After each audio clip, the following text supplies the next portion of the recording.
Hello and welcome to the Side Quest podcast. We are here for episode 15, I think this is episode 15 of the podcast, and I'm joined by my co-host Ollie.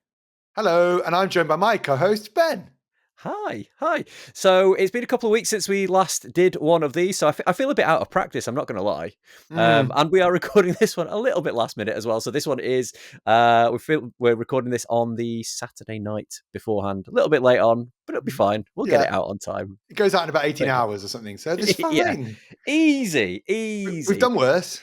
I mean, yeah, well, yeah, you've definitely done worse. I mean, you know, it's minimal editing. Just don't swear too much. We'll be fine. Bastard, fuck. Shit. Well, that's ruined it. I'm going to have to bleep all that now. Thanks for that, mate. Thanks for that. I'm definitely going to have to bleep that one within the first 5 minutes you dropped the C-bomb. Thanks. Anyway, how are we all doing out there in the wide world? As I say, it's been a couple of weeks since we last did this, and there's a few reasons for that, isn't there, Ollie? So what have you been up to? Like, as we do with every podcast, we always start with what we've been up to in the previous week, but obviously it's been 2 weeks, so you've had a bit of a few ups and downs in your couple of weeks. It's been a weird one. So I think the last episode, or whatever it was, God knows anymore, I went to a film with the band, right? So we did the video, went out on Sunday, and the podcast went on Sunday, and I went to England, and on Monday, Tuesday, Wednesday I spent a couple of days in Chapel Studios over in Allerton in the UK, a real nice place. Yeah, they like Funeral for a Friend were there, and The Darkness famously recorded their album there. And Justin Hawkins, if you're ever listening, Justin, I'm pretty sure he did a whole take of stuff totally naked in the sound booth. That's kind of a famous story there as well. Oh my God, wow. Yeah, Bullet for My Valentine were there, Funeral for a Friend, lots of stuff. So it's pretty like well-known place. And you actually turned up, didn't you, for a bit of filming on the Tuesday? I did. I popped in very, very briefly to make a very to film your music video. Yeah, we did like an indie video, haven't we? Really, I haven't seen the footage yet, but oh no, I need to sort all that out. But it's oh mate, yeah, I'm pretty sure I still owe you a headshot from about 2 years ago, so don't worry about it. It's yeah. It's I was going to say like owed footage. We won't even go there. Ransom. But yeah, so it was nice to kind of pop in and meet the rest of the band and stuff like that. And it's good to kind of see you very, very briefly. But no, it sounds the new tracks sound really, really good as well. I'm just going to throw that out there. Do you want to give the band a little bit of a plug? I know we did it in the last one as well. Yeah, I do. Yeah, Token of My Affection. We're keeping the old name from 2003. The emo time, and you can find us on Spotify. There's a song out with a video on YouTube. We've got another video coming, which is a bit of an in-studio one you did, and then we'll probably do one more video for the next one, and then try and get a few gigs maybe this year. You did tell me last year it was never going to happen last year, and you were right. So I can't remember if I actually said that or whether I just thought it. Like I was like, because I remember you like, oh, we might try and do a tour. I was like, you're never doing a tour. Yeah. I guarantee you now with a I think you thought it. Yeah, you thought it. So that horse got taken out the back and shot. But this year or next year, realistically, might be the year to just go on like a little tour with like In Me or someone, or someone. Yeah, someone just cool. one of those big bands, 3 or 4 nights out somewhere. So we'll try and do that. But then so that was great. But then Kira had to sort of hold the fort here for a few nights with the baby. This is a bit of a story, this one. Then I'll go as quick as I can though. But we have one really good staff member in the shop, but he's still with us, but only on a lesser capacity because he's got his kind of like his dream job working in education. So we still get him on a few days. So Kira's mum, actually, bless her, came in and did a couple of days in the shop. Now, she hasn't done anything in the shop for a long time, but she did. So she managed a couple of days, just keeping it going. But I kind of came back and it was a bit of a like, all the work builds up, right? Like all the emails build up and all the other bits and orders and everything. A few bits start to go wrong. There's been a huge Pokemon release, which has been delayed into multiple waves by Asmodee. So, and I think hasn't there been loads of like controversy with people just like scalpers and stuff with that as well? It's been awful. Yeah, it's probably the most successful one we sold. For the second time when we sold a really successful Pokemon thing, it all gets messed up. So it's really hard to keep customer trust when you're like, oh, sorry about that. Don't know when it's coming in. And it's global. It's not all European. It's global, whatever. Like, it's not just us. But anyway, so that was a bit of a disaster. Then Saturday I got really, really ill. And I've had like a fever of like 40 degrees for a couple of nights, which was quite high. But also I had to do a video. Before you left as well, didn't you sort of suggest that you might have had like a kidney stone? That was it. Oh, yeah. So on top of that as well.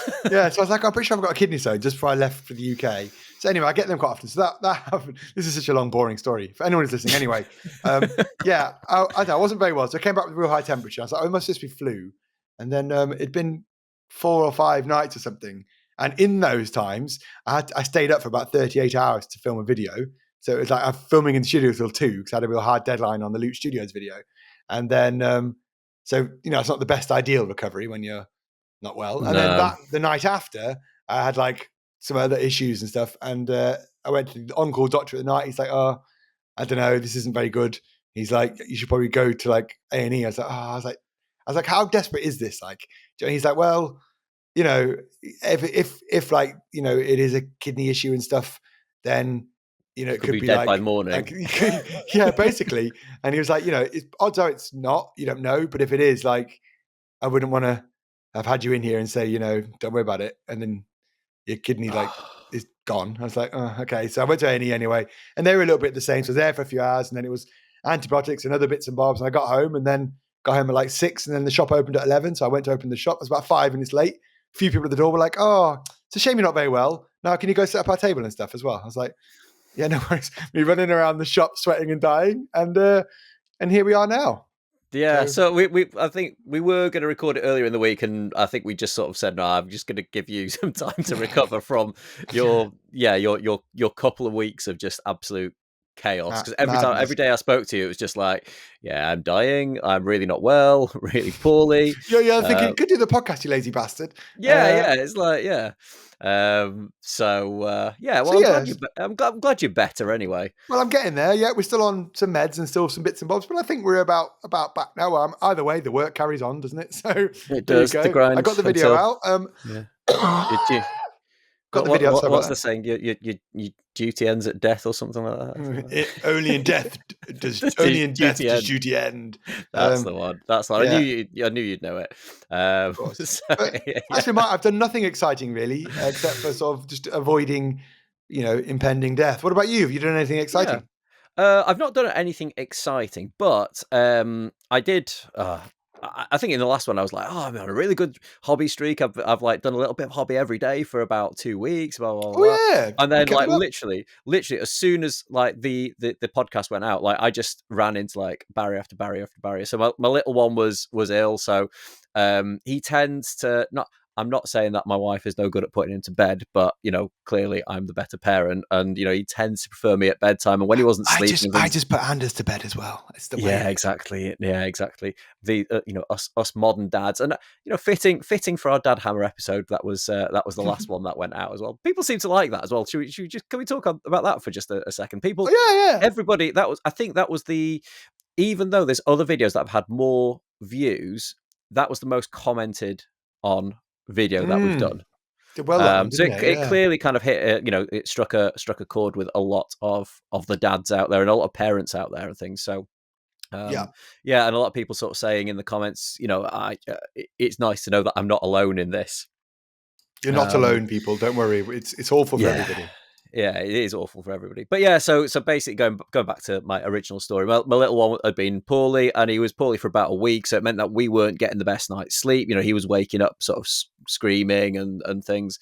He ended up in bed with us a couple of nights, and it just kind of really disrupted that flow. And then when you're just tired, like the last thing you want to do is like set up to do some hobby and things. But anyway, I kind of had a deadline in my mind of what I wanted to paint by the end of January, and it was the Royal Guard that we're potentially taking to Bristol, the doubles tournament and things. And last night at about 1:30, I put the final little touches of paint on them. So I just made it into January, and I put them on the bases. The only thing I need to do is give them the little rim job and put some tufts on, and then they're done. So I'm quite happy with that, I must admit. Well done, you did it. I'm not unhappy with how they're painted. So it's, and I think we were talking just before we came on, like one of them at least has been in my collection for 22 years and unpainted. The rest of them have been a combination of probably 12 years and probably 4 years the last few that I got. They've been around for, no, probably even longer than that, 5 years probably. They've been around for a long time, and it was just about time I got around to painting them, really. So there you go. Amazing. Yeah, that's it's nice to have like a little excuse to paint them as well. So yeah, that's good. So I'm going to treat myself with a couple of heroes now that I need to get painted, and then I'm going to do the dismounted ones, and then they'll be pretty much good to go then. You are a hobby hero, an assembling, painting hobby hero now. Yeah, I'm chuffed with how it's turned out. So yeah, I'm just going to try and keep it going now. To do little 15 minutes a day, and what's next on the table then? What's on the painting table? I'm gonna do gambling next, I think, because he's like one of the royal guards. But did you buy gambling? I think you bought him, didn't you? But like, he's got this big massive banner on him. Yeah. And there's no and it's got like a horse logo, not logo. What's the motif on it? And it's not sculpted on, so you have to paint it freehand. And then you don't have to just do the mounted model. There's the foot model as well. So yeah, I'm kind of not looking forward to that. I'm not just find a big transfer of just a really realistic horse. That's what I think I might do. I think I might try and find a transfer of some sort to do it. But yeah, so that's what I think I'm going to do next, because he's kind of dressed in the same sort of stuff as the Royal Guard. So I've got all the paints out and stuff. Yeah, man, get him done. Finish the Rohan collection off, right? Yeah, exactly. So I've got a few more Rohan heroes, but I've done all the troops now that I'm ever probably going to do. If an army needs more than that, I'm probably just not going to play that army realistically. Yeah. So I think I've got 10 Royal Guard, 18 riders, and I hate painting horses at the best of times. So yeah, I'm gonna leave it at that. If I need any more, fuck it. I'm just not going to paint them. I'm just not going to use them. That's fine. So yeah, so that's been kind of my week, really. Other than that, a lot of traveling around with work and stuff, which has been taking up a lot of my time. But such is life, really. Yeah, man, that sounds good. You sounds like you've crushed it, really. Yeah, getting there. Certainly getting there. So have we got any sponsors this week? We have had somebody reach out, and we need to have a little bit of a chat about what we do with that sponsor. And we need to go back to them, really. I know it's been a little bit low down on our priority list, but it's something that we will 100%. We will come back to you. But yeah, have we two recharge, haven't we? Really, but we should get them sorted. But have we got a sponsor for this week? Do you know what? There's a shop in Ireland, I think that I think they'd sponsor it. I think Broadsword Wargaming, a hobby shop based over in the west of Ireland, out in the EU, in the Republic of Ireland, in Castlebar, would probably sponsor this one. If you check out their website, www.broadswordwargaming.com, they have all of your hobby needs, from miniatures to paints, loads of different paint ranges. They've just got the full Gamers Grass rack in now. They've got no way AK Interactive on the way. Gamers Grass is great. Yep, loads of that. All the tufts, the boxes, the full nice rack. They've got everything. They've got it. The guy there is pretty awesome. I think he's very good looking. I hear. Is his name James? Hey! You knob. So yeah, check him out. Over in the link in the description. We're not affiliated. Well, I'm affiliated with them. Benji's not. So every sale there goes straight into my pocket. Benji gets no cutback. So there you go. Even more reason to do it, isn't it? Yeah, but no. Please make sure that you do go and if you're in the EU. If you're in the EU, and I believe that you have some really good kind of postage rates to like the likes of Germany. Is it about €8? Germany and that's it. Would you believe it? That's about right. Yeah, can ship to Germany and stuff from France and things for about €8 plus. Yeah. So it's almost like I've heard this spiel before or something. Yeah, 15 times. Yeah, I think so. Yeah.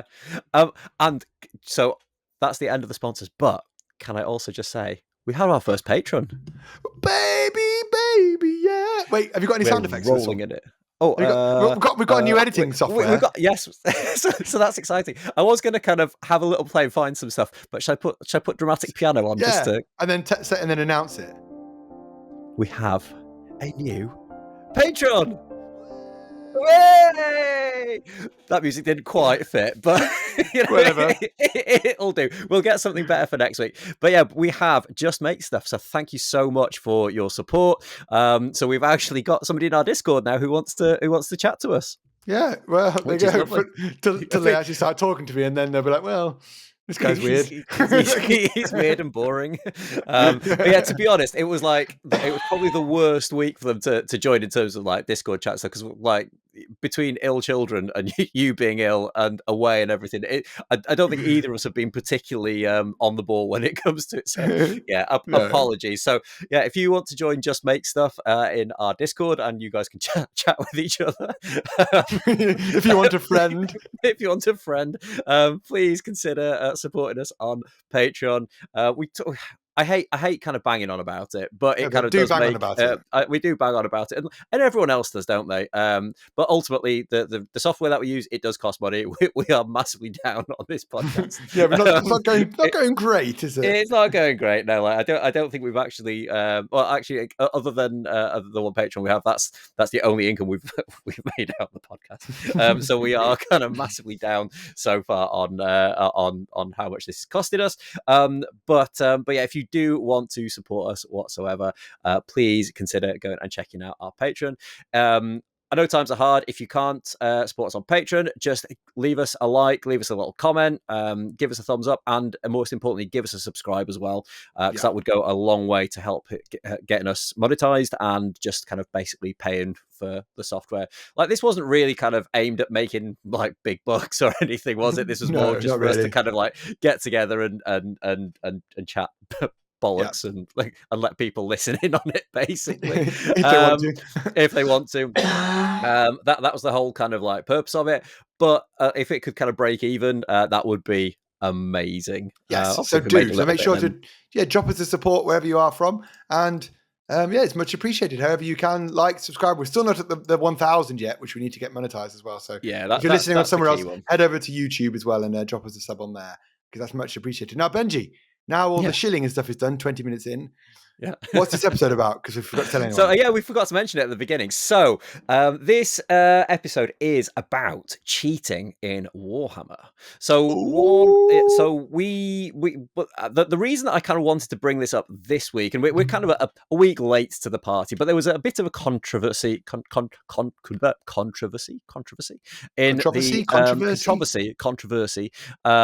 the Middle Earth community over the last couple of weeks. Cheating bastards. Yeah, exactly. Those cheating scumbags over in the Middle Earth SPG community, and it's such a. I think did I explain it to you? I have no idea what's happened. So shall I kind of like, I'll give. Gives an overview for all the idiots out there. Who aren't aware of what had happened. So basically, the controversy is that two people on the top table were playing for. One guy was playing for basically first place, and he needed a draw in order for him to win. Now, obviously, if you're playing in a tournament, and you know that all you need to do is get a draw to win, you're going to play pretty cagely, aren't you? You know, you're just going to play it safe. You're not going to go for any kind of big dramatic sweeping moves. And basically, his opponent was playing very sort of coy as well. Like, he had like 6 orc archers, which are just terrible archers as it is. And he basically said to his opponent, about 20 minutes in, he said, look, the way things stand at the moment, I'm not going to move my guys anymore, because there's no point. You know, I'm not going to risk losing this game. So I'm going to just kind of stand back. And the way this game is going, it is going to end up being a draw, because you're just going to be able to, like, you're going to just shoot the odd one here and there. You're not going to have a massive effect on my army. We're going to come to time and it's going to be a draw, he said. So we could right now call this a draw, and then we can have like a more friendly game where I'm going to charge forward and I'll make it a little bit more competitive. What would you like to do? Now, normally this sort of thing wouldn't have been an issue, because I'm sure people say this all the time, like over games and things. The problem was it was being live streamed. And then it kind of created this controversy where everyone's like, oh, well, you know, it's match fixing. It's like, well, it's not match fixing, because he knew what the outcome of that game was going to be. Yeah. You know, he already knew that if the game carried on the way it was going, unless his opponent changed the way that they were doing things, he was going to end up with a draw. So he could have just sort of stood back and just accepted that was going to be a draw. But for me, if I'm going to a tournament, I want to play fun games. I don't want to just sit there while somebody's castled around like a piece of terrain or something. I'm knocking out the odd orc here and there, not really kind of having much fun, basically. So, he gave his opponent the option of actually playing like a fun game if he just accepted the draw. So in my mind, it wasn't really match fixing. They didn't go in and he sort of said, right, I need this to win. Do you want to just agree to a draw from the off? Like that wasn't what happened. There's a combination of there's lots of different things that can affect the outcome of games. So the scenario that was drawn, where armies, the armies, what he came up against, the deployment of those armies. Sometimes it can be random depending on the scenario. So there were things like going into it that could have potentially affected the outcome of that game. Now, I personally don't think that was match fixing. I've played games where it's like, I look at my army across the table, they've got loads of shooting, I've got some shooting, but I know that if we kind of get within kind of close distance to each other, I'm just going to get shot off the board, and that's not going to be a great game for me, and I'm going to end up losing points. So actually, I've played quite coy and just sort of sit on the back line and say, well, rather than losing by charging across the table, I'm just going to hang fire back here and make my opponent try and come to me. Now, if both of us happen to just sort of sit back and not do anything for the next 2 hours, it's going to be a really boring game, but at least both of us are going to come out with a draw. Do you know what I mean? So if there's is it the way that I would want to play? Absolutely not. But if you're going to a tournament where you are anticipating, you want to win that tournament, then, you are going to play probably a little bit more defensively, aren't you? So, would you agree? So I would. So I guess I have a few points or a few questions then. I don't quite know the ins and outs of this scenario, right? So the player winning the tournament says, I just need a draw to win, right? So after 20 minutes to go, should we just call it a draw and go for a beer, or then we'll just piss about for an hour? We'll just play a game, but play it in a more kind of fun spirit. Do you know what I mean? Like, I'll charge across the table to you. So what was in it for the opponent to draw?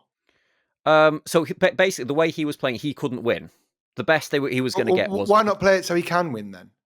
Why is the opponent playing it? Or do you mean the winning guy is playing it in such a way that there's no way he could lose by doing that? Yes, even if the other guy just charges his army and rolls. So even if so the way I don't know what the armies were, but the way it was, like he just wasn't going to be able to win.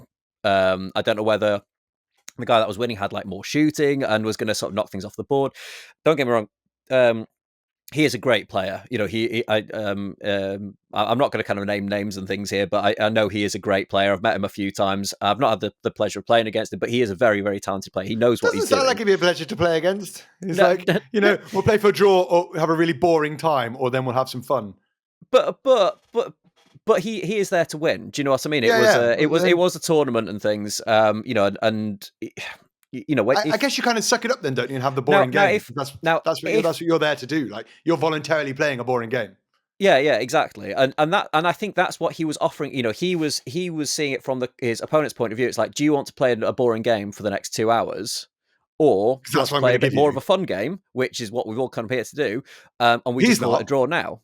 Yeah, he's not there for a fun game, though. He's there voluntarily playing a boring game, saying to his opponent, if you don't do anything, I'm going to give you a boring-ass game. But to him, like, but then do you put yourself at a disadvantage and potentially risk losing?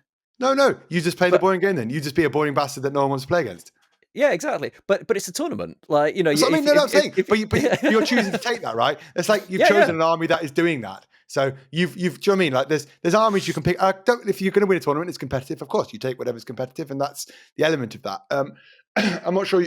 In one hand, you can be like, let's offer the flower of enjoyment, but say like, like you've taken an army that does a thing and doing a thing that is boring. So that you're not going to get a favorite player. I think overall it's not boring. Now, if it had been earlier in the game, like in the tournament, let's say it had been round like 1 or 2, and he's like, right, I need to win this.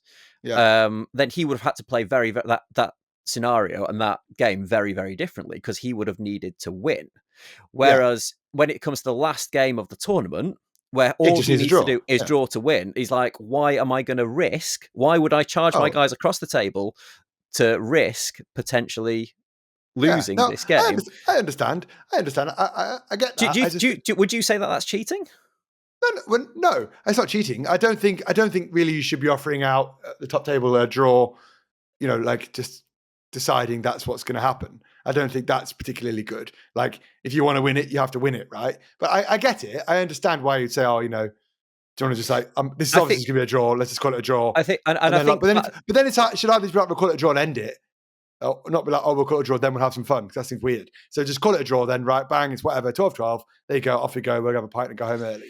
But I don't like the concept of it regardless. I think you just take your meaty game of 2 hours of boredom, because that's what you've decided to do. Yeah, for whatever reasons. And in the end, that's kind of what the opponent said. Like, he didn't accept. He said, no, I'd prefer to carry on. And I don't think I'd ever accept that.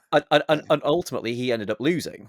So the guy that won ended up on 5 wins or 6 wins or whatever it was at the end of it anyway, because he knew he was probably going to win. And the thing is, but he was like, right, why would I risk potentially losing by charging across the battlefield or whatever? I get it. Sit and play the boring game, get your draw, right? Because what you would do. Exactly. It's like saying to a football team, go and win 5-0. You just win one, just draw 1-1, and you win the thing. Why would they then go, oh yeah, let's go and try and get whatever? You wouldn't. So exactly. I get that. You're just I just don't like the preordained handshake at the end of a final table, to be honest. Yeah, I think that the difficult part of it is people go to tournaments for different reasons. Like, some people will go to win, and some of those people that are on the top tables do go to win, don't they? That's generally, top 8, top 4 in a tournament, and normally they're all to win. Like, yeah. Whereas some people go there because they want to play games for, they want to play 5 or 6 games for 2 hours, each or whatever. And actually, if they have a game which is a really, really boring game for their last game, actually, does that kind of almost takes away from the pleasure of the weekend? Do you know what I mean? Like, I would have preferred to play a little bit more of an engaging game rather than playing against an opponent who just kind of like scuttled to the back of the board and just hid away from me for however long. I'd be trying so hard to win, man. I'd be like, what? We're balls out. That's probably why I lost. I go charging them. And that's the thing, like, he could have accepted that. Do you know what, the way he was, and this is because it's the guy that was winning. He said, look, the way you are playing right now, this is going to end up as because all he was doing was shooting at him, like, with a couple of bows is pointless. A couple of bows, and it's not going to. There's not enough time. Like, if it was a game on your kitchen table that you've got 8 hours to play it, do you know what? Actually, he probably would have won. Yeah, but then that would have meant that the opponent, and this is, I guess, an issue with kind of tournament play. Like, you've got this kind of finite 2 hours to play in, or however long that round is. You've got that time to play in, and actually, part of tournament play is knowing the tempo of the game and how long things are going to take you to. You don't want to jump on objectives too early, because then you guys might get kind of shanked and taken off the table too early, and you kind of don't. You play to the tempo of the game. Do you know what I mean? It's if you all of a sudden you do need to sort of charge and get onto objectives and stuff, then you have to do that. Whereas I think that's kind of for all of like Games Workshop, or the majority of wargaming games, it's a very unique thing, right?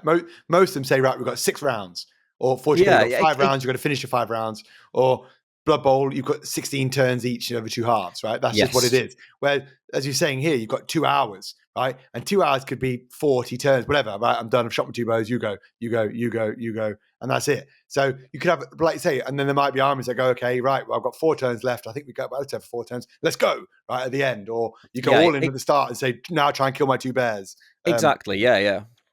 So there's lots of different ways to play. I get it. And I think that's the thing. And I think, as a, and there was a lot of people saying online, oh, you should have raised that with a tournament organizer. Like, but, as a TO, how would you have ruled that? I'd have just said you got to play your game, right? Like, but I can't stop. But then he's just going to play the boring game.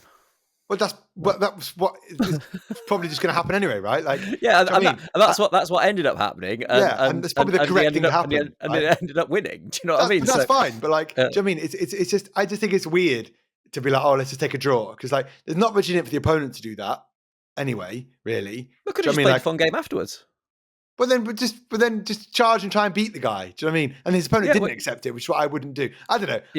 I don't like it. It's not cheating. It would only be cheating, really. I think if it was like, let's call it after 20 minutes, let's call it a draw. We'll give it 99 points each or whatever, right? Which is bullshit. That's the problem with doing that in 40k. Is there's a capped amount of 100 points, and you say, we'll call it a win, and we'll call it 100, and you get 99, right? Because that skews all the other scores. So it's not a true. Or we'll call it a draw at 100 each, right? Like, or whatever bullshit, and that affects loads of stuff. So I wouldn't accept a pre-score like that. Now, what happens tends to happen is when Warhammer goes, okay, we only got to turn 4, and normally you would go right dice down, but depending on where people are in the game, normally the top tables finish their game, but the lower end tables go right. We only made it to halfway through turn 4. You say, sure, if you want to like, go right. Well, I'd score 4 more there, which you shouldn't do. It should really just be like hard cut. You get 72, you get 64. But sometimes people do talk it out and they go, yeah, okay, I've scored this. So if I finish this turn, I'd do this. Yeah. Or if one's halfway through another turn, now that's where clocks should come in as well, right? So that should never happen. If you should get yourself clocked out and you can't do any more. But I don't really tend to enforce those on the lower ends because it's not going to happen anyway. But I certainly wouldn't have someone in game 5 go like, oh, let's call it a draw. You know what I mean? Clock's a really interesting one but the problem is you could have, like, especially in Middle Earth, like, you could have an army of you could have 3 hunters, and then you could have somebody on the other side of the table with Goblin Town. Now, it's going to take you, like, I don't know, 2 minutes to move your 3 models, whereas if you're playing Goblin Town, it might take you 10, 15 minutes to move all your dudes and think, probably won't take you that long, but it's going to take you a long time to move all those models across the table. So it's just not going to work. And the thing is, sometimes you need to work out where people are gonna, where people can end up, and there is like a little bit of kind of weighing up the pros and cons to it. And like one of my main opponents, he almost treats it sometimes like a game of chess, and you can see him then he's like thinking about it, and I'm just like, just fucking move your pieces. It doesn't really matter. But he's there and he's like, well, what about this? What about this? And I've even said to him, like, if this was a tournament, I would be calling the TO over like for time wasting, because you are really like, you're taking way too long to move. But some people are like that. Do you know what I mean? Some people do take long. So I think clocks almost.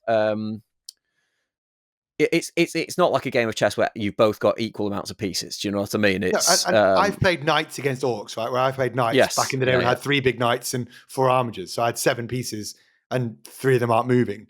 And I played against orcs, right? So and I've also done Necrons against Genestealer cults, where you had like 180 dudes or whatever the hell. Now, I do think in those circumstances, I think. I don't like clocks, right? Generally, I don't use them. I don't like them, but I do see it at the tournament, and it's not fair, really. Then, is it? Imagine if, like, you don't finish your game because your opponent has taken orcs or Goblin Town or whatever, right? And you don't get through your game, and I lose, or I don't get to turn 5 where I would maybe win, right? Because those armies always start with loads of models, and by turn 3, no one's got anything left. But I never get to the turn 4, 5 where I score. So my Necrons always scored early and died late. Right? Exactly. So it's a little unfair then for you to be like, oh, sorry, I just got goblins, so it's taking me 2.5 hours, and you've only got half an hour. Like, so this is where I was kind of talking about the tempo of the game. Now, time wasting absolutely is cheating, isn't it? Like, and I've been on the receiving end of kind of time wasting. Somebody who had significantly fewer models than me, so it was kind of more in their I guess they were kind of incentivized to kind of draw the game out a little bit longer so that I didn't get into combat with them, because obviously the earlier in the game I got into combat with them, the more likely it was that I was going to grind them down over time. But then, like, the game started kind of normally, and then all of a sudden, like, slightly slower play started, and there was like a lot of like, oh wow, what about this one? Oh, what? And then measuring, and measuring again, and then it's like, oh well, and what if I move it? It just ended up that it took, that each turn was then sort of taking, a couple of minutes longer. And that is absolutely cheating, because it kind of ruins the tempo of the game. And obviously, if you have already planned that, actually, do you know what, we've probably got another 3 turns left of this game. So in that amount of time, I need to do this, this, this, and this. I need to get onto those objectives. And actually, by slowing down the play, if you then only get 2 turns, like you said, you then aren't going to get to the objectives that you wanted to do in the time that has been kind of allotted. Now, that is absolutely cheating. Now, as a TO, that is such a difficult thing to kind of quantify, because people, especially when, as the game gets into kind of a bit more of a full swing, there will be a little bit of, people will think a bit longer about their moves, and especially if you've got a lower model count army, every move kind of counts, where you charge in, when you charge in, all that stuff does count. But when you can just sort of tell that there is a little bit, and I think, some of the ways that I've seen that kind of being avoided, or when there have been allegations of that, all it needs is a TO to go and like sort of babysit that table, basically, and just stand there. That kind of tends to stamp it out, because it's the last thing you want is to be kind of called out for slow play or anything like that. But yeah, it's funny thing. I can't think of another game where you have just like open-ended turns. So like in Warhammer, if you don't get to turn 5, it's normally someone's fault. It is someone's fault. You have 3 hours, so 2 hours 45 once you've done your setup and that. You have an hour and 25, an hour and 20 on your clock each, and you go, right, go. And if you're taking orcs, that's your fault, right? And you will get clocked out and you won't score anymore. So what a lot of the players I know, people like Ian Wilson, who's won our tournament a few times, plays a lot of orcs. He actually, and him and Mark, both who have won before, they played a game at Nations for 40k, and they're playing orcs versus orcs. And they just basically just go, right, I'm not going to bother shooting. It's 80 dice, hitting on 6s, wounding on 5s, whatever. It's a waste of time. So they just don't bother. They're like, I haven't got time for that. That's going to eat too much of my clock to roll those with a reroll. It's just pointless. It's killing 2 models. Don't bother about it. Let's get to the next bit. And they don't decide that between themselves. It's just the sacrifices you make. They know. Yeah. Because you've got an hour and 20 on the clock, right? So you can't waste. Imagine you do that shooting over 5 times, over 5 turns with it's going to take forever. 20 minutes, right? Yeah, waste absolutely it. So forever. Then you have less time to make the moves when you need to. So it's important to manage your time. And Blood Bowl has a finishing time. Now, I have been pushed in a game before where I was playing quickly, and it's very much a game of chess, Blood Bowl, a thinky game. And if people aren't necessarily used to playing quicker or aren't of a standard where they play a lot where things are a little easier to spot or something, right? They can do that. And I actually we got to near the end of the game. We got to my opponent's like turn 16. I was winning 2-1 or 1-0 or whatever. They had the ball.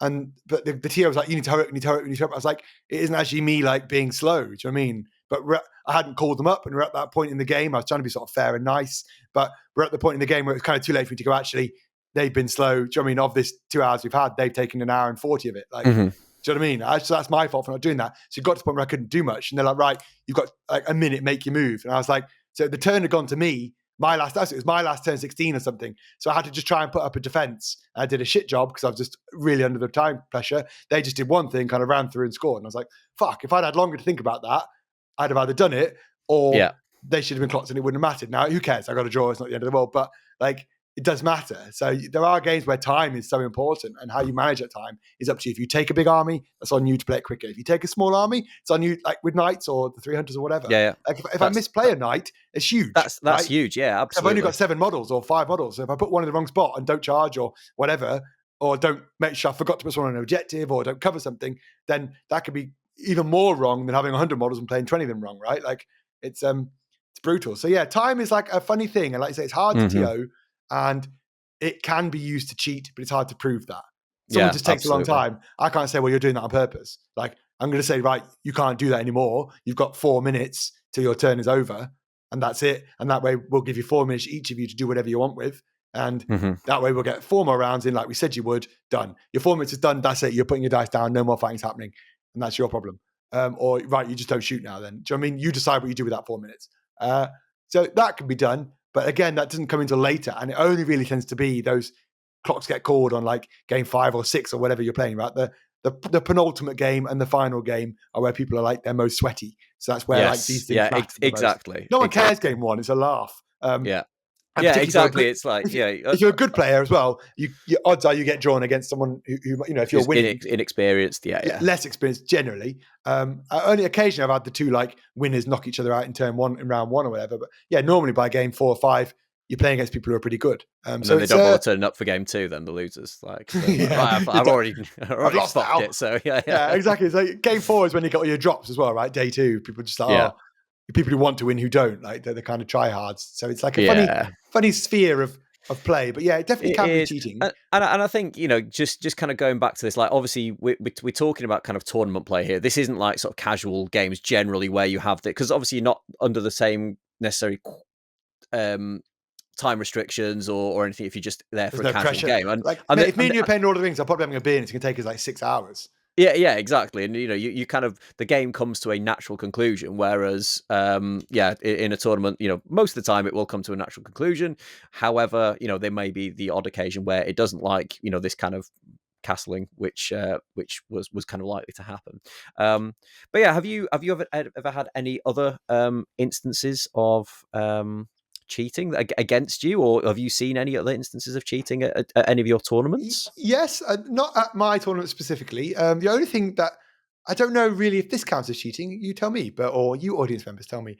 Now, I don't think it does, but it can be used to get away with a cheat, is not knowing stuff, right? Yes. Not knowing how things work. So that kind of ignorance defense. You can involuntarily cheat, right? And I think we've all done that. Because the perfect game of Warhammer doesn't happen. Perfect game of whatever, right? Warhammer, Lord of the Rings, it just doesn't happen very often. Like, I don't know any instances, maybe the two of the best players or whatever know everything about everything and could do everything, and everything's perfect and it's being streamed and you've got judges, I guess then. But how often have I played a game and gone, I forgot that, or I forgot about that, or you go, bugger. And although all of these games we're talking about you're playing against an opponent, you are playing with someone. You're playing a game with somebody. Right. So even though you're trying to beat them, you wouldn't say, we're playing chess against each other. We're playing a game of chess together. We've said this before, like you enter almost like a social contract when you start playing a game with somebody, don't you? Yeah. So it is on you to know your own rules for your army, and it's on your opponent to know the rules for their army. And it's probably on both of you to know the general rules. Now, I do see it a lot. I do get a lot of rules questions at tournaments, and more often than not, they're generally something a little simpler. Like you can just see it in the book, right? They say like in your phase or in your fight phase. But one thing some people tend to do is they just don't know stuff. So I've definitely had games where I don't know what my opponent's army does, and it seems like it does everything all the time. And you ask a couple of times, is that how that works? And you have to try and do that without coming across as an arsehole, because odds are they do know. But then sometimes it just seems a little too unbelievable. And you're like, have you got that rule? They're like, oh yeah. And you look at it and it's like, oh no, that unit doesn't have that. And you're like, right. But did they just assume it did, or did they know it didn't? Yeah, I think there is a little bit of that. And that's kind of one thing that does irritate me a little bit, I suppose, about 40k is like, because you haven't got access to necessarily everybody else's, everybody should have their rule book there. So, and I don't think it's not rude to say, can I just have a look at your rule book for a sec? Just to sort of read things. I don't think that's kind of frowned upon. However, I think when you ask it on the 10th time, it is. But yes, then, exactly. But then you're starting to edge into that game anyway, where it's not going to be a fun one, and they're doing that all the time. Yes, exactly. In Middle Earth, generally, all of the profiles and things are within like 2 books, but most stuff, if you've got like a bit more of a niche army and things, then you would have like a second book maybe, or a third book that you might need. But generally, everything's there, and most people are kind of familiar with what everything does anyway. And there's not kind of a million rules, and FAQs kind of, don't get me wrong, things do change, but not wholesale and dramatically. But yeah, you do kind of get that kind of ignorance almost, that kind of makes people tend to utilize for their benefit. I would definitely go to a game, something like when we played that Lord of the Rings doubles, actually, and I would start off and I would say, look, just so you know, this is like my 3rd game of Lord of the Rings ever. If I do anything that's like that you notice that's wrong or out of place, like, please just tell me. Do you know what I mean? Because it can be difficult for you as the opponent to question your opponent on something they're doing. So I'd rather that just be open in front and say, look, I don't really know how to play this game. Like, I'm making this up. Sure, we can see a strength does something, but, sequencing or whatever. Like, if you spot something, please be like friendly about it, but also let me know. Do you know what I mean? And I expect my opponents. But occasionally, if you do that, you open yourself up to letting your opponent know you don't know how stuff works. Yes. And then they go, right, this guy knows nothing anyway. Oh, this guy's got 9 bows because he's got 18 arms because he's a special model. So he can shoot your whole army and he kills everything on a 2. And you go, oh, that's interesting. Right? Like, he seems pretty good. But then people he seems pretty good. How many points is it? It's only 4 points. Yeah. They don't necessarily have the now to kind of like think. They just assume that, people wouldn't lie to you. Do you know what I mean? Because it's a game. These are niche cases. I'm not like of course. I feel like I'm bringing up, but these are just a couple of instances I've had over the thousands of games I've played. Mm-hmm. Generally, I'm not playing in tournaments. I'm normally playing against casual games, or if I am playing a tournament, it's normally something I know pretty well anyway, and I can score myself well enough, and I know myself not to cheat. Another thing you see quite often is, particularly like when I played Horus Heresy, is that everything that has like a pro normally has a con to it. Right? Yes. So it's like Imperial Fist have a shield that gives them +1 toughness when there's 3 of them together, right? It's what it used to be. But if they charge or whatever, they don't get that. But a lot of people go, oh, they get +1 toughness.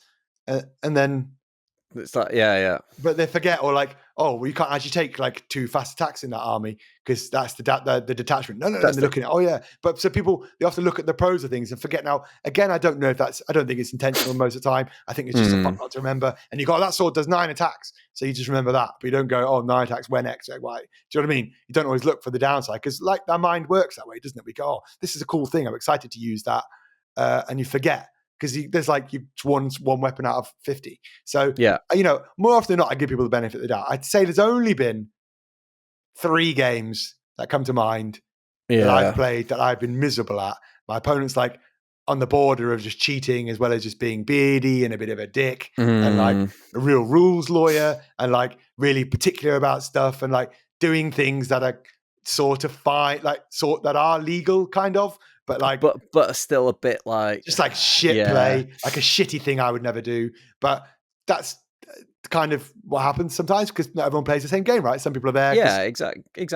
They want that to be known. So then, had I known they were like that, I might have moved something 1 mil further to the left. But hey, or that's why you try and play a clear game, don't you? Say, okay, I'm doing this to be able to do this, just so you can check. You can't see that from where you're stood. No, can you? Exactly. Yes, okay. Push him in more, right? And that's you say, right, my intention is for this to be 10 inches out so that you can't charge me next turn or make something like that clear every time. And if they then can, if they measure it and say, oh no, I can do that. It's like, well, no, actually, I would, if I'd have known that, I would not have moved him to exactly that point. So and that works both ways, right? As well. That works. It's not just like it's not just me saying, "Oh, this is 10 inches," and it's actually I'll put it at 9, and I'm just saying it is 10, but it's not. Like I'm putting it at 10, and models get knocked, dice happens, my tape measures, whatever. Like you could be measuring to like 0.5 centimeter, right, through a tape measure from 4 foot away. Like so, it works both ways. I wouldn't just say, "Oh, I've said that's 10 inches away, so no, you can't charge it." I'd also say, "Look, just so you know, your model is within 10 inches. Did you intend that? No. Okay, push them back half an inch." I mean, and that's kind of like how you do, because again, it just comes down to like the gotchas then and things. And I think going back to saying not every game is kind of watched as such, and like you might end up moving a little bit further than you should be allowed, or I think every single game will suffer from a little bit of that. And people say, oh, I don't cheat, and I don't get things wrong. I guarantee that everybody plays things wrong. When I was on a channel a long time ago where we used to do battle reports and things, people were in the comments, and it was always really frustrating. They'd be like, oh, you moved that one twice, or you used an extra point of mine. It's like, it isn't intentional. Like, at the end of the day, we're not playing this to just try and win games. Like this is meant to be for entertainment. We're not going out of our way to kind of sneak an extra dice or whatever. Sneak an extra dice. Like you're doing it. Like, you're playing a game. Like you forget things. You'll kind of move things accidentally. You might nudge a model that you don't realize, and stuff like that does happen. Like, again, but it's when people start to just do those a little bit to kind of gain an advantage, and they can always kind of feign that it was an accident. Oh, I didn't mean to do that. Oh, I didn't realize that I'd done that. And I've got one example, and this is the only time where I feel like my opponent was like overtly cheating. The time wasting one again was a bit. It just felt a little bit. I felt a little bit off, but I didn't really kind of report them for cheating or anything like that.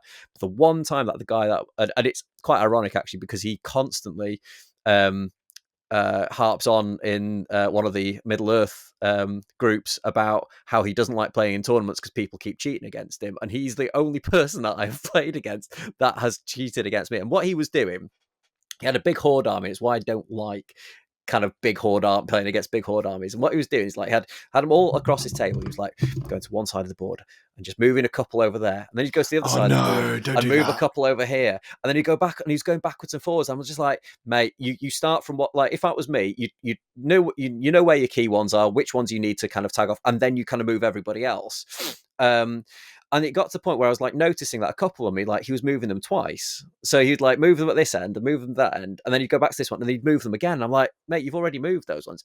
And it was like in one turn, I think I called him out 4 or 5 times on it. And this was kind of getting into like turn 3 or something like that. So I was like, hang on, I don't necessarily watch my opponents like a hawk. Because I just trust. I'm normally talking, having a beer, and talking to them. Yeah, they're going to play the game in good spirits, sort of thing. And then they, but he did that about kind of in turn like 3, maybe like 3 or 4 times. I had to kind of keep calling him out for it. And then in the end, it's just like, mate, are you actually taking the piss? Because you're doing it every single turn, and I'm having to call you out on it. Like, and in the end, I was like, right, shall I put markers next to the ones that have actually moved? Because you're really taking the piss here. And that was probably the most negative game experience I have had, because it was just really, and as I say, it's really ironic because this person kind of keeps, whenever topic of cheating or something comes up, he's always like, I don't like playing in tournaments anymore because people always cheat. And I'm like, you are the worst. You're the cheater. You are the cheater. Like, I don't know whether you're just projecting here or what, but yeah, I think kind of cheating comes in a lot of forms, and some of it I guess is quite overt. Some of it is a little bit more kind of covert, isn't it? It takes some balls to do it, though. Do you know what I mean? Yeah. You have to do big things intentionally. You have to assume your opponent doesn't know, for one. You have to assume no one else is looking and gets away with it, or it never gets mentioned. Like, you have to have but people do it, right? Yeah, weighted dice. People cheat all the time on streams. Do you remember a while ago there was the weighted dice that ended up in the toilets in Element Games? Some guy got called out on it. They're actually, I think they're still up in the toilet there. Actually, somebody fished them out, but they had some weighted dice. The guy got called out for it, and then rather than kind of just being like owning up and just like leaving, he went to try and flush him down the toilet. There was that picture of it, and they were both a 6 and a 1 at the bottom of the toilet as well. It's just Can you imagine? I will say, I'm in a very candid mood, but you got to be pretty sad to like go and cheat at Warhammer events. Yeah, not even at tournaments. Just like in the shop, just be like cheating. Like, come on, like, what's the point? Well, like, what you like? I don't know. I think I guess people cheat. It's difficult to guess. Like, I suppose we're. How to say this without kind of feeling like alienating people? Like, I think some people are kind of more socially adjusted than others, and I think some people, they kind of get a lot out of, I won that. But the thing is, I get a lot out of being like, oh, I won that game, but I have to do it fairly, or at least as fairly as I can play it. There was just actually thinking about personal experiences. There was one time that I didn't cheat as such, but I think this could be almost seen as cheating. So you got confession time, my friend. But I went and offered a draw to the person because I ended up winning it, and I said, realistically, you'd have played that game differently had you realised. So there was points available for a banner. Now, I had a banner in my army. He didn't have a banner. And again, I played the game, I suppose, a little bit like the guy that we were talking about at the beginning of this of this sort of segment. I played the game a little bit kind of more cagey because I was like, all I need to do is protect my banner. I will win 2-0. And that'll be it. So I just kind of like castled, hid my banner behind, and he was just kind of like stood back, like shooting at me, and I was just like, I'm just gonna like chuck the odd Urukai into the open every now and then. He's not kind of engaging me. I'm not going to go and engage him. And I was like, surely if that was me, and it kind of got to the end of the game, and he was like, oh, neither of us got banners. I was like, no, I've got a banner over here. And I had given him my list, showed him my list. I'd had all of them laid out on my tray beforehand, so he, it was quite clear that I had a banner. But at no point, if he'd have asked and said, "Have you got a banner?"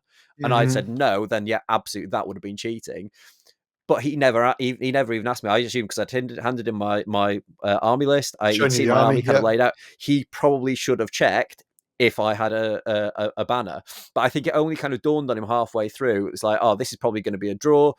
He hasn't got a banner. I've not got a banner. So, we don't, I'm happy to just take a draw at this stage. And I think this was game like maybe 4 on day 2 or something, maybe 4 or 5. So kind of, it was, I think I ended up 10th or something like that, but I ended up being kind of two points ahead of him because I had the banner, and I ended up winning that game. Now, when he said, "Oh, I didn't realize you had it," I was like, "Do you want to call it a draw?" And he was like, "To be honest, I should have asked, do you have a banner?" And he said, and I said, did you look at my list? And he was like, "I did look at your list. I just didn't realize it was on there. It was clearly written on." And he was like, "That's probably my bad. I should have probably checked that a little bit more thoroughly." Fair play to the guy.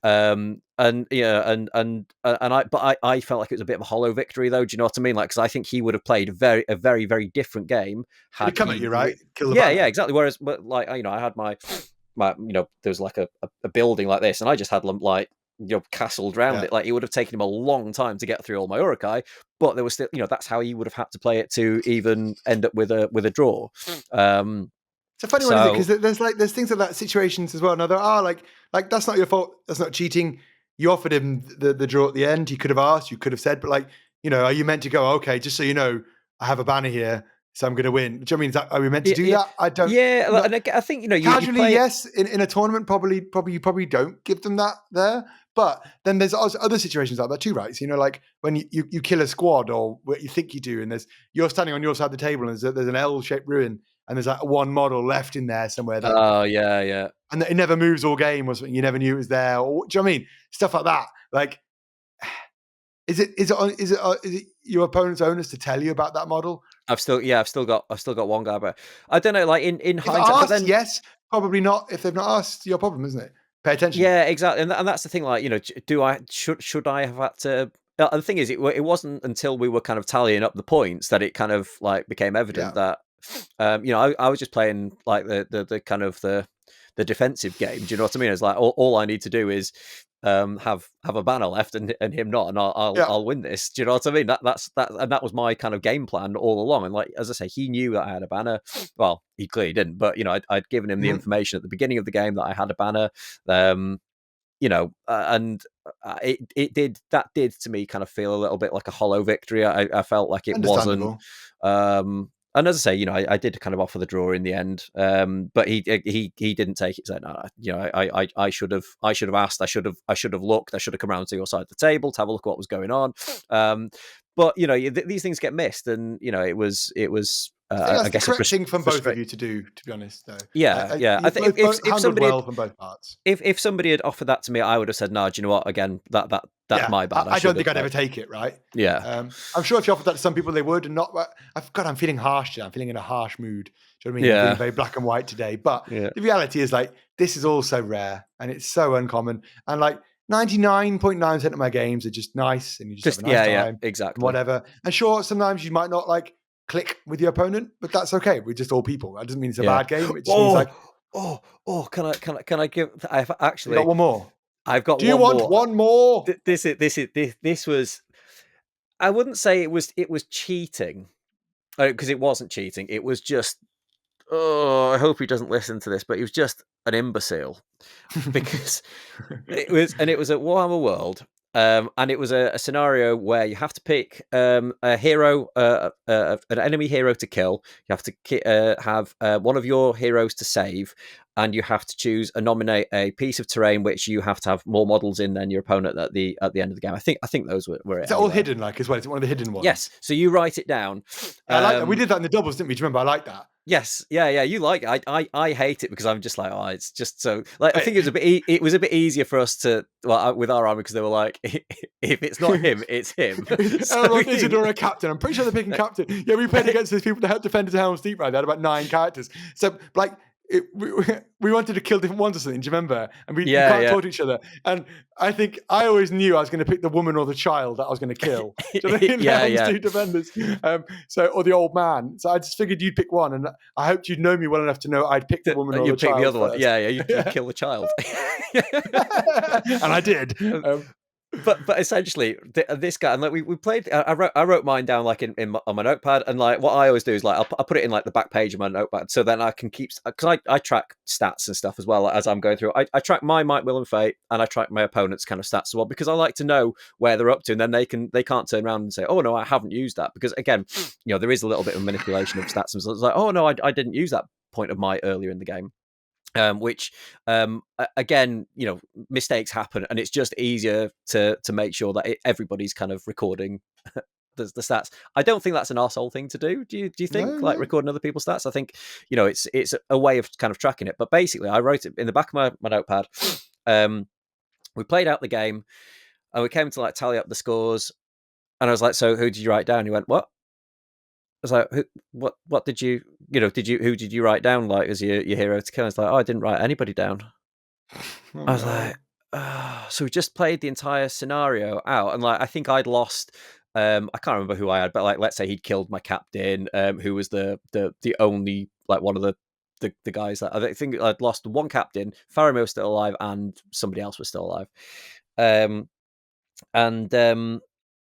I was like, well, what do we do now? And in hindsight, I should have gone to the TOs, and I should have just said, look, he didn't write anybody down. I've played the game like with the spirits of the game. And I just said to him, like, I tell you what, let's roll for each one. What on a 1 or a 2, it's this, 3 or 4, it's this, 5 or 6, it's this. And on every single one, he ended up getting the points for it. So like there was like 3 pieces of terrain on my side of the board. He picked that the one, or he rolled for the one that, and then he like rolled for the one hero, and then he rolled for the one hero that I'd killed or that was still alive of his. And I was just like, so I ended up losing something like, I can't remember, but I ended up losing. He got all 12 victory points, and I ended up getting like 6 or something. I was like, but he didn't even know what he was doing throughout that game. Do you know what I mean? He had he wasn't playing the scenario whatsoever. Yeah, if you're not playing the objective, like what are you actually doing? He won it all on 3 rolls, random rolls at the end of the game. And that was, and again, I don't think the guy did it like intentionally, because obviously he couldn't fudge those rolls at the end. Do you know what I mean? It was just bad luck on my part, good luck on his part. And I know you should never really blame dice for but like you couldn't have written it. Do you know what I mean? I was like, well, there's the chance that he might get 2 out of the 3 or something here. Do you know what I mean? But then we would have been at least drawing. But to get 3 out of the 3, that went his way, and I was just like, that's brutal. And that was an incredibly frustrating game. But again, I was just like, why didn't you write anything down? It's like, I didn't realize I had to. And I was like, we talked about it at the beginning of the game, of like, the whole point of the game. Like, what was his objective in his brain then? Entire scenario. And all he played was like, I'm just going to put my guys into you and try and kill you. So yeah, then if I've never come across him again. I've never seen him at a tournament again. I've never sort of seen his name pop up on any of the groups or anything like that. So I don't know whether he just turned up to troll me for a game and fucked off. I'll play this guy and just not write anything down and beat him. I'll show you how good I am. Call yourself a YouTuber. And I was just like, I can't even fathom what's just happened here. Like, I went from a position of like, I thought I'd done quite well in the scenario, and like obviously you don't necessarily know until they show you who they picked and blah blah blah. And I was just like, I've just gone from being like pretty confident to actually losing this scenario in one bit of time. So again, I don't think that was necessarily cheating, but my god, it was like a frustrating like cock up basically. Like how often do you think, generally, how many times do you think an opponent has intentionally tried to cheat you? That one once time. I think is the one where I've absolutely called people out on it. How many times do you reckon it's happened where you didn't know? Oh, hundreds. Well, no. Yeah, hundreds. Probably hundreds. I might come play against you because I could just cheat and you won't even ask me about it. But I think as a top player, I think you've got to be hawk-eyed at what your opponent's doing as well, haven't you? There's also as a top player, there's also a huge responsibility on you to not be an arsehole and cheat as well, right? Like, so of course there is. In a game, you start a game, or maybe before the game, you might look at someone's list, or you might know them, or whatever, or you might not. Generally, you're playing against randomers, right? When I go to a tournament, I don't know most of my opponents very rarely, and you can quickly deduce, as you would, probably the social skill to have is helpful, would be to deduce how capable do you think your opponent is, right? That's all we can do immediately. Let's look. Well, how do we do that? We look at their list, we assess their list, we assess their deployment, we assess how they are. You have to gauge. That's all we can do. You get a couple of minutes, don't you, to decide what kind of game this is going to be, right? Like, I don't just mean win or lose, that's not what I mean, but just in general, right? Is your opponent a laugh? Are they whatever? What's the score? Where are we at? How? You know what I mean? So, and I think if you realize maybe you're the player who knows more, or is the better player, I generally use that. Now, if it's like, okay, I played 1 million games, they've never, it's their first one. I use it as a learning game, right? Yeah, of course you do. Not in a patronizing way. But you kind of go a little bit softer on them. But sometimes if you think, okay, I know the rules better than they do, I'll try and also not like educate, but try and be very clear. I'm always trying to be very clear with everything I do, right? Because you don't know what people know and what they don't know. And you never want to cheat. I never want to cheat. And I don't want my opponent to cheat me. But I don't want to open myself up to being able to be cheated against, right? Yeah. Because generally I don't know the armies of everything. The only games I know is like Blood Bowl. That's it, right? Old version 1 Horus Heresy, right? Like those games, I could tell you everything about everybody. Just silence. But like other than that, like sure, Old World and whatever, a few other bits and bobs. But unless I've played an army, I don't really know all about it. So you have to deduce very quickly what that game is like. And I feel there's a responsibility on me if I'm the more experienced player to help my opponent. I don't mean help them win, but to help them let them know, maybe inform them about things. Maybe go, just so you know, this is a rule here. This is the thing. No got yous. But other people, not everybody feels that way. I only think I've ever had I've had a couple of games against people who I think are arsey or probably were arseholes. And I think I've only ever really had one game myself, I think in a tournament where someone was voluntarily, knowingly cheating and trying to cheat multiple times throughout the event. I've had the odd time problem. I don't really think that comes down to cheating. I've had that just where people are slower. But, it's a real tough one to manage. But in general, for any of you listening out there, I know we spoke about cheating for like an hour, but like it doesn't happen.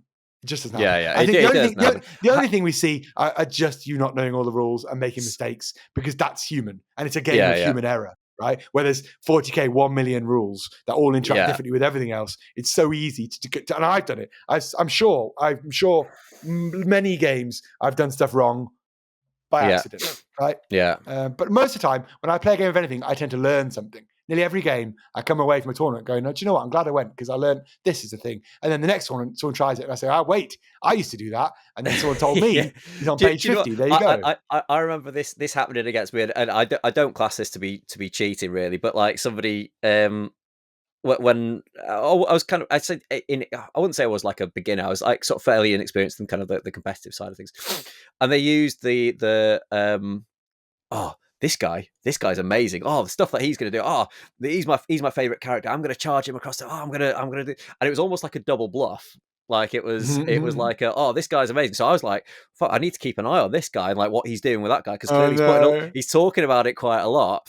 And then what I didn't realize is obviously like the other half of his army was just kind of doing something completely different and like completely caught me off guard. And I've done that a couple of times where I'm just like, oh, watch out for him on the side here. He's going to come and get you. And like, you don't make it like really obvious, but you just kind of like, and you get some people that just like, yeah, he's a bit shit though, isn't he? Whereas, you get kind of like some people like, why, what can he do? Like, what's he doing? Oh, you don't want to know what he can do. he has a sword. He has a sword. Like, and he's gonna fuck you up. But then, like, so a little bit of that comes down to like just like banter. It's banter, isn't it? Do you know what I mean? Like, and the thing is, like, if you were playing if done in the right way, if done in the right way, like, I would never do it like to a point where it's like, and like literally, I don't really do it. Going back to your kind of point about beginners, though, I've played games against sort of beginners where I've made really intentional mistakes, and said, I'm going to put this guy out here so that you can charge into him, then you can heroic combat off him into my big hero or something like that, and then they just go, nah. Yeah, I'm not doing that. And you kind of set things up so that they can win the game, and you're just like, will you just do it?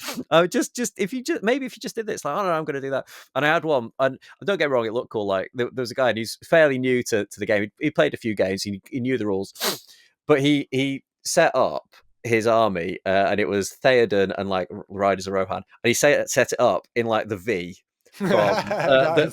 from the Pelennor Fields. And don't get me wrong, cool cinematic moment and everything, like looked amazing on the table.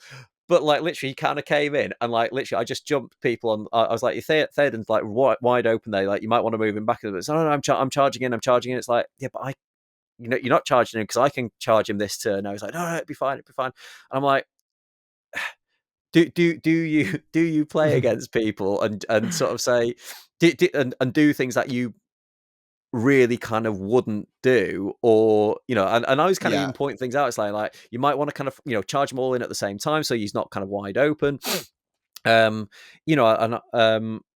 I was like, maybe you want to hide him behind some guys. Otherwise, I could potentially shoot his horse, or I can shoot him. So maybe you want to hide him behind a couple of guys.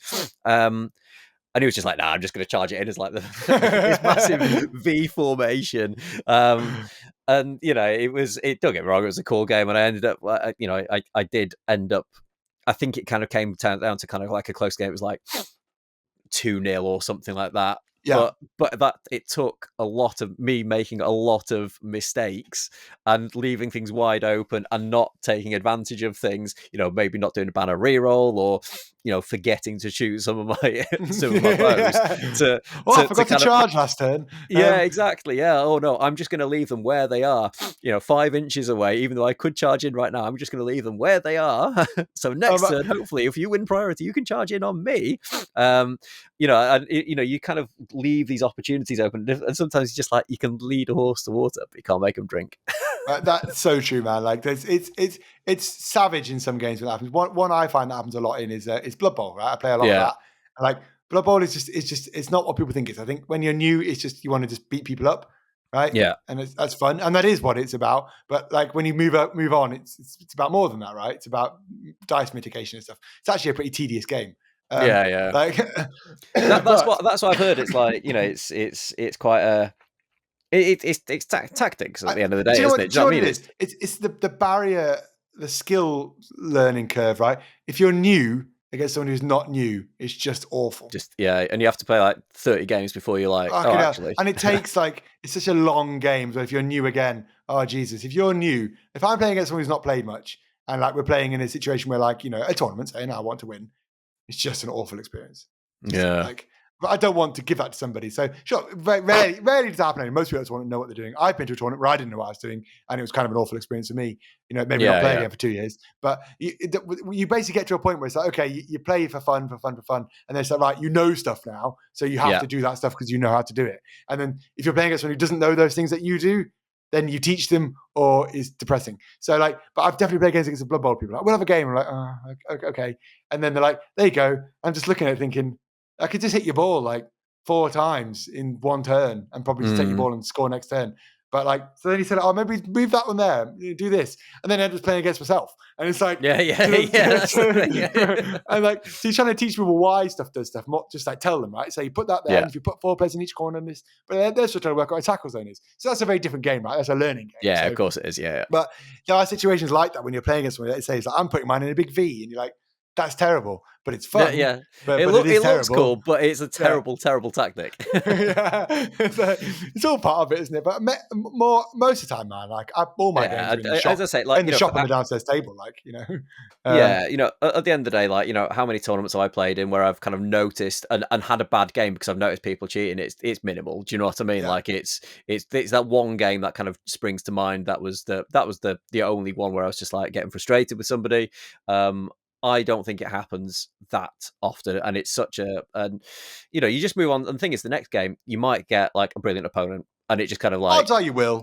Odds are you do. Do you know the worst opponents you get are ones you just don't get on with? Not in a bad way. Do you know what I mean? They're just not your whatever. Yeah. Not my banter. I just annoy them unintentionally or intentionally. Yeah, exactly. Do you know what I mean? Occasionally there's those ones. More often, I've only had the one. Yeah, the one instance really where they were cheating. Yeah. was it even? It was cheating. It's voluntarily doing weird things that, you know, they knew as well. It's one of the ones where they go, "Oh, sorry about this," and then they do it, and you're like, "You're not sorry about it." Like, you're not sorry at all. You knew exactly what you were going to do. Yeah, You you're knew you were literally going to bring being a this up. bastard. Like, yeah, you're doing this thing, and then it's when they look at it and they go, "Oh, sorry, but you know, just sorry about this." I've had that happen to me before as well, though. Where someone's like, "Oh, sorry about this," and they'd left room for some drop pods or some shit behind my army, and they're like, oh, "I'm so sorry about this," and they just kept doing it, and I was really sorry, and they put all this stuff behind my army. I left like just enough room, and then they had this beardy thing where like something can land within 6 inches of something else. It wasn't illegal; it's perfectly fine. Yeah. They were like, basically, they knew they were probably going to take me turn one. They're like, "Oh, sorry about this. So sorry." Yeah, like got initiative, whatever. But they kept doing it. But it all whiffed. None of it worked, right? And then I turned around and obliterated them. And they like conceded on turn 3. I was like, "Oh, I'm sorry about this. So sorry about this." Just rolling like endless bolters. And they're like, "Oh, issue a challenge." I was like, "Are you sure?" Yeah. I'm invisible now. You can't hurt me. I'm like, "Well, I've got invisible and I've got this save, and well, I get to reroll hits in challenges, reroll wounds, and if I do 1 wound, you die immediately, and I make you reroll your invulnerable save." What? I'm like, reroll your save, you're dead. Sorry about that. So sorry about that. So sorry about that. Oh, epic good times. Good times. Yeah. But yeah, so I think we've discussed cheating. Unless there's anything else that you've got to add, I think we've discussed cheating to you're a cheating bastard. The nth degree. We're still planning, hopefully, to go in March to the doubles tournament, and we're going to do some cheating there, aren't we? Yeah, we are. You did give me an out though, so apologies. Yeah, I have given you an out. I know you've been busy, you've been poorly. You know, I think you're still recruiting for a new we are member of staff. God. Yeah, we put out a job about 10 days ago, and we closed it off 3 days ago, and I think we've had over 313 applicants for a part-time job. 313 people. That's like the number of people that live in Castlebar, isn't it? Literally, yeah. So everyone in Ireland applied for the job. So it's like, I mean, so I've had a few people come in and be like, "Oh, hey, you know, any update on the job?" I'm like, "Dude, like, you know, I've had so many applicants." Yeah, I've had so many. They're like, "Oh yeah." And I'm like, literally, I've had like hundreds. They're like hundreds. I said, "Yeah, can't be that many people want to work here." I'm like, "Would you believe it? They do." Yeah. Do you know? It's a funny thing. I've never really done like mass recruitment like this. I've done like looking for part-time jobs and bars and stuff. I've never done this kind of thing like on a retail premises. And it's like you have to just go through loads of people's CVs. Do you know what I mean? Yeah. I feel like, who am I, the decider? Like, I'm just like God, the big, like, yes, the head honcho. Yeah, like, how do I know what makes a good CV? Do you know what I mean? I've Googled lots of stuff and tried to like find more information. I know what I'd be looking for in a person, but a CV isn't. You know, my fear is I'm just turning down the person that could be perfect. But you have to do something, don't you? I know. You could find your like work soulmate. Yeah. Oh Jesus! Imagine I've turned them down because for whatever random reason. Yeah, they had a spelling mistake. But you have to go for stuff like that. I never really realised what you have to look at. I'm looking at CVs that either have something that stands out negatively or nothing that stands out positively. Mm-hmm. Right? Any of those just have to go because there's so many. Yeah, because there's so many good ones as well. Like, if I'd had 15 applicants, then I'm taking them all very seriously. If I've got 300 odd, I have to just assume that. Yeah. Of course, you've got to whittle them down somehow, haven't you? Do you know what I mean? It's like you can't have 300 people coming in for an interview. Yeah, it's literally taken like a week for Kieran and I to even start the process. We left loads of people like you can click like yes, no, undecided. I just kept people undecided. I'm like, I don't know. So only until I looked at about 40 or 50, I was like, right, kind of get it now. And there are applicants out there who do stuff, and everyone's got such different skills as well, like skills that are adjacent to what we want or that might be good for us. And I'm looking for people who can add to the business, not just like sit at the till. You know, so you're trying to find all these things, and like. It's been so difficult, but now I feel like we cracked the back of that, and now we're down to this. We've got 13 or 12 left now. Like I feel like we're left with 12 people actually who have all surprisingly similar CVs. Yeah. Slightly different, but they've all got like a secondary interest in like might be film or photography or internet stuff or editing. And things that will kind of work well with your business and work well. And I think a big part of it as well. You'll potentially be spending a lot of time with this person in the shop. At the end of the day, you want to get on with that person. You don't want to employ like some arsehole or something that's somebody you don't get on with. Yeah, you kind of do that, especially in a smaller team. That is almost more important than some of the other stuff. Do you know what I mean? We're at the point that I don't really care, in all honesty, about like experience, right? I'm looking for a person because I can teach them how to do the till. I can teach them how. Do you know what I mean? You anything that's like a learning thing, people could be taught. I can't teach a person how to be the person that I want. Do you know what I mean? Like they just have the personality for me or not. And like I'm not always a quiet personality. So not only have I got to get on them, they've got to have to work with me, right? Because it's myself and you're Kira. really irritating. Like, I can be really fucking irritating. Do you know what I mean? So like, and it's a different business. It's not just like Tesco or something, right? Where there's 100 employees. Mm-hmm. Like you say, it's myself, Kira, James on a Saturday, and them. And really, Kira's home, so she's not really. So it's me. They're just working with me, and like, you know, that's a lot to take in for some people. It bloody is, you know. So it's a small. I don't want to use the word small family business, but what it is. So it's a very different environment. I'm not sure people know what that truly entails. So you know, there's pros to that and cons, right? And there's pros to a corporate job and cons, which we know both of us do. Yeah, right? yeah, of course we do. So it's a funny thing, really, to look for that. So what I'm at the point now, really, where I'm like, I can't really. I've got rid of 2 more this evening, but I can't really decide who I'd get rid of might now. Just come so down I probably have to get them all in now, I think. Yeah. No. Do you know what I mean? I'll probably just get them all in and go, okay, there you go. So it's a funny thing. But yes, anyway, what we're talking about. Oh, yeah, tournaments. That's right. Cheating. Yes, we're going to go and cheat in Bristol. We're going to go cheat in Bristol. So I have given you an out just because I know you're busy. You've got loads going on and you might not have somebody else kind of working in the shop because it's what, 4 weeks away now, something like that. It's not long. So yeah, I know obviously I have given you an out, but you know, I can find somebody else. It's fine. It won't be as fun. Don't say that. You can't find someone else. I'm irreplaceable. I will find someone else. I might just go on my own and have a better time. Yeah, that's fair. That's you might be able to cheat against some people then. Cheat on my own. Yeah. But it's easy to cheat with me because I'm a moron. You can play the ignorant card. Like I always do, man. I don't know what anything. We need to slow play here. Check the rule book for a minute. Ooh, I don't know. What's a bow do? What's an in the way test? It's a 4+. I'm just going to check the rule book. Yeah, look at me! I've got the book upside down. How do you spell Elrond? Does it start with Melrond? That's only your weird old shit version. Not a shit paint job, just a shit model. Yeah, no, it's a pretty shit paint job as well. You still got him? Yeah, of course I have. I want him. If you die, will you leave me Melrond in your will? Yeah, you can have Melrond. I think if I die, I think I'd probably just like I don't know what I'd do. I think I'd have to get you to price up everything in here, and then Lucy have a heart attack about how much I've. Is it loads? Well, Lucy, I think you might need to sit down. Yeah. There's a bit of value in here. A little bit of value. Oh no! How crude can I be? Yeah, no one's listening now. A bit of value and a lot of.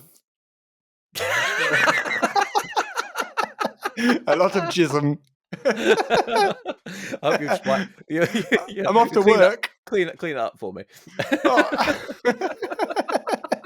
On that note, before we kind of go into any more disgusting bodily fluids, it's getting late. We should be going to bed.